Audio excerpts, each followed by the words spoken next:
તો ઉનાળાના vacation season શરૂ થતાં જ રેલવે સ્ટેશનો પર મુસાફરોનો ભારે ધસારો જોવા મળી રહ્યો છે. ખાસ કરીને ઉત્તર ભારત તરફ જતી ટ્રેનોમાં મુસાફરોની લાંબી લાઈનો અને ભારે ભીડ જોવા મળી રહી છે. મુસાફરોની આ વધતી સંખ્યા અને માંગને પહોંચી વળવા માટે પશ્ચિમ રેલવે દ્વારા એક મહત્વપૂર્ણ નિર્ણય લેવાયો છે, જેનાથી વેકેશનમાં વતન જતા લોકોને મોટી રાહત મળશે. પશ્ચિમ રેલવે દ્વારા ઉત્તર ભારત તરફ જતા મુસાફરો માટે 33 વેકેશન સ્પેશિયલ ટ્રેનો દોડાવવાની જાહેરાત કરાઈ.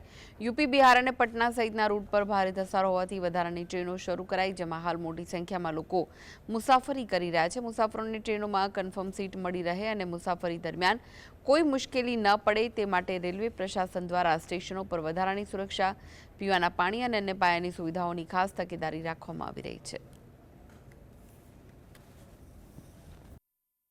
છે અને આ બધી જે આવી ઘણી બધી અમુક સ્પેશિયલ ટ્રેન ચલાવી છે. ભુજ બાંદ્રા ટર્મિનસ છે અને આની જે ઓક્યુપન્સી રહી છે મોર દેન 100% રહી છે. અમુક ગાડીની તો ઓક્યુપન્સી 150-160% જ રહી છે.